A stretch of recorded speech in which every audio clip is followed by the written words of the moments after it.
New York Congresswoman Alexandria Ocasio-Cortez, well, she's not happy with the no tax on tips provision in the president's mega bill. Listen.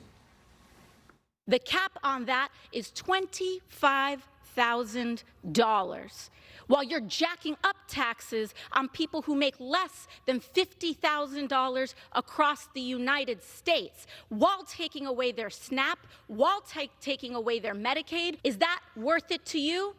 Losing all your health care, not able to feed your babies? This bill is a deal with the devil.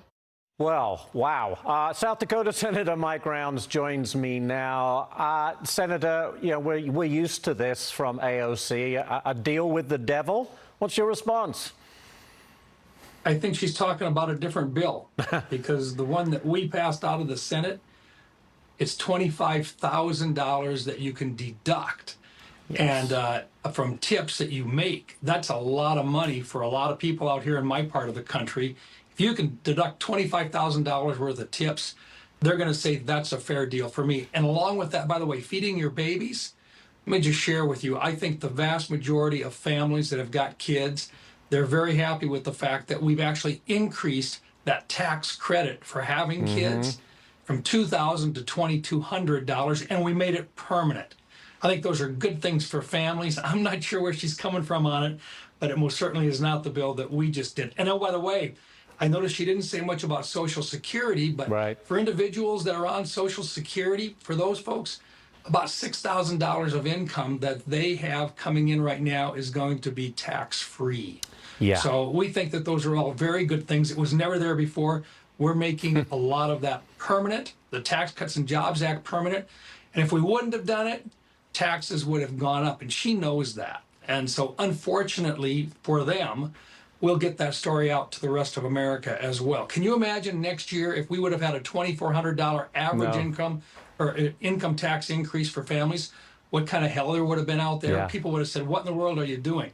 We've saved them from that. That's what this is when we made it permanent. Very quickly, Senator, before we have to go, I just wanted to get this in. Pennsylvania Congressman Brian Fitzpatrick wants a briefing from the administration on the decision to pause defense shipments to Ukraine. And we've just heard, Senator, that Donald Trump will be speaking to Vladimir Putin in about 10 minutes from now, reportedly planning to speak to Zelensky of Ukraine as well tomorrow. What's your position on this? Should we be sending more weapons to Ukraine? Ukraine is our ally. Russia is an adversary. We have supported Ukraine. Congress is behind Ukraine. We've also asked to find out what the rest of the story is. We think the president will share that with us. We're looking forward to finding out what his plan is. I believe that he will support Ukraine. He doesn't want to do to Ukraine what Biden did to Afghanistan. So I think he understands who the good guys are in this particular thing. And he just doesn't want to see the war go on any longer than it absolutely has to. I agree with him. Let's get to the peace agreements. But Ukraine is our ally. We'll leave it on that note. Senator Rounds, thank you so much, sir, for joining us today. We do very much appreciate it.